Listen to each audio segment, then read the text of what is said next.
Hey readers, welcome back. It's Mr. Marshall at Stony Lane. We're going to finish our book today. We've been reading this book, picture book of Sojourner Truth, and we've been studying some of the things that we think about when we read biographies, right? And right now we're working on an idea together, and this is the idea. I rewrote it on a new piece of paper.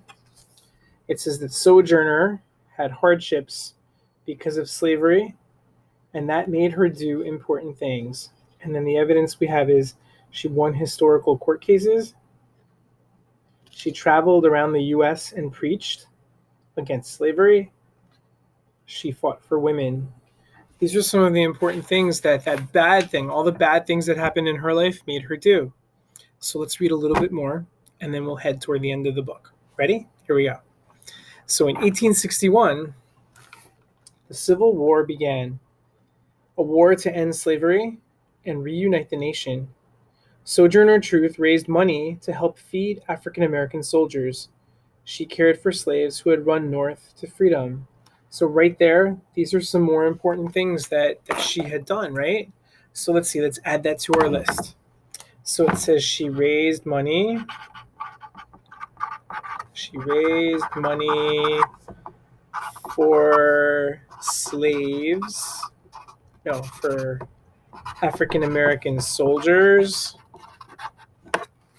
She raised money for African American soldiers, and she cared for slaves who ran away. She cared for runaway slaves. Okay, so more important stuff that she's done, right? In 1864, in the midst of war, she visited President Lincoln. Look at that, there they are together. She said later, "I am proud to say that I never was treated by anyone with more kindness and cordiality than were shown to me by that great and good man, Abraham Lincoln. I felt that I was in the presence of a friend." Sojourner Truth told him, "You are the best president who has ever taken the seat." Wow. Wow, what a big deal. She got to meet Abraham Lincoln, the real Abraham Lincoln. Okay, so now it looks like we're coming to the end of our book. So there's like new things that we should be thinking about. Let's look at our work of readers chart. So when we get to the end of the book, there's a couple things we need to think about. The first one is, how did our subject change? So in this book, we're going to try and think, how did Sojourner Truth change and grow, right? Just like in a chapter book, right? We think about how our characters change. The second thing is, how did Sojourner Truth change the world? Because if she didn't change the world in some way, then nobody would have written a book about her, right? So they need to have done, the people in our biographies need to have done something important. Otherwise, they wouldn't have a book about them. So we've got to be thinking about how they changed the world. In this case, how did Sojourner Truth change the world? And the last one says, what does the author want me to learn? Okay?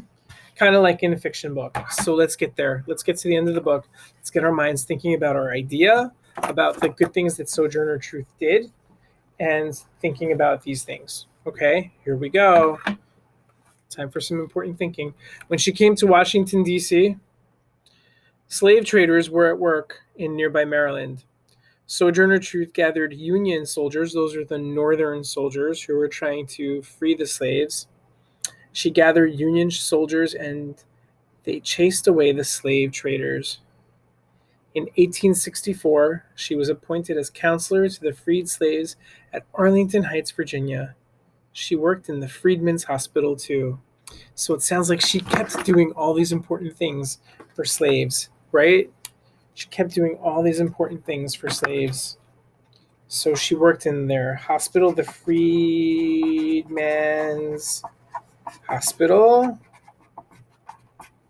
and she helped to organize the Union soldiers in Maryland. Okay, so there's a lot of stuff she did here. Let's keep going. At times, when she worked at the hospital, she rode in segregated horse-drawn carriages. Black people and white people were seated separately, and often drivers would not even stop for African Americans. Sojourner Truth complained to the president of the streetcar company. He pledged to give blacks and whites equal privileges. So here she was fighting segregation, right? She was doing that too. So let's think about the end of the book now. Then one day, a streetcar driver refused to stop for her. She stood in front of the next streetcar to force the driver to stop. When she climbed aboard, the conductor told her, "Go forward where the horses are, or I will throw you out." Sojourner Truth refused to sit there. She sat where she wanted. Wow, that's really brave, isn't it? That's really brave. Kind of like Rosa Parks 100 years later. When another conductor pushed her, she had him arrested. She later said that his trial created a great sensation.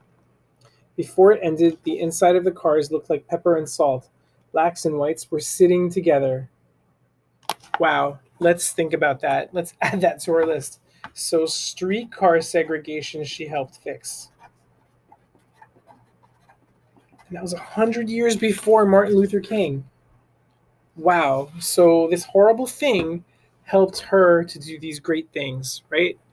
Um, After the war, Sojourner Truth spoke to President Ulysses S. Grant and to Congress. She proposed that freed slaves be given Western lands so they could support themselves. Her plan was never adopted. In the 1870s, many freed slaves were out of work and lived in terrible poverty. So it wasn't perfect, right? It wasn't perfect, but she did a lot of good. Here's the last page. Sojourner Truth soon realized that freedom from slavery did not mean freedom from poverty, hatred, and discrimination.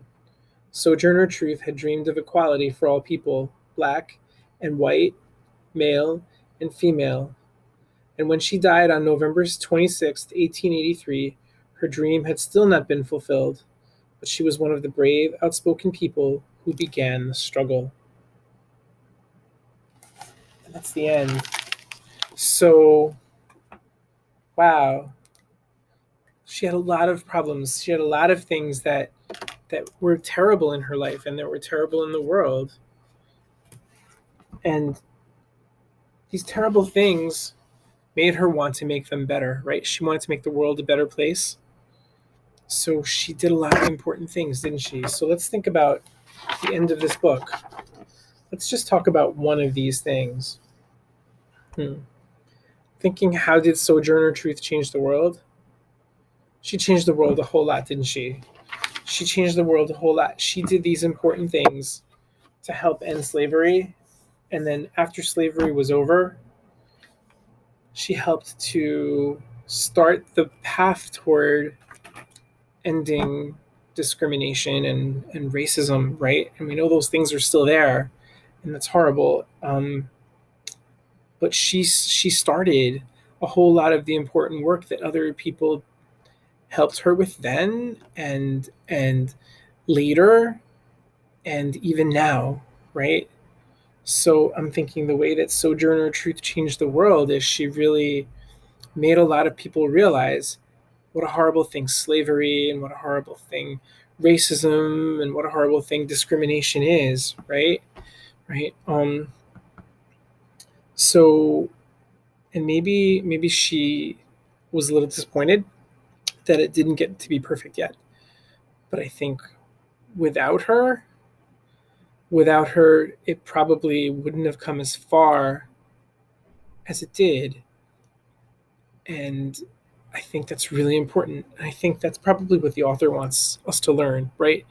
The author wants us to learn that Sojourner Truth played such an important role in making the world better in this way, right? So, do you see all the important thinking that we just did? Do you see how we use the work of readers to think about Sojourner Truth and what we were learning about her and what we were learning about the world through her?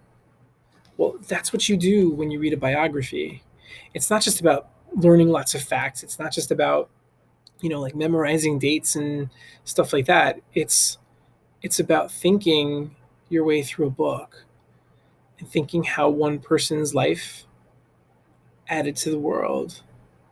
And, so as you read biographies, you're going to see some of that. And some people will, add really serious things like Sojourner Truth, and some people will just add fun things, but they all made a difference. And that's what reading biographies is all about. Because if you read and you realize the difference that some other people made, maybe it'll bring you a little bit closer to making a difference too. Okay. All right. Thanks a lot. Enjoy reading your biographies, and I will see you next time.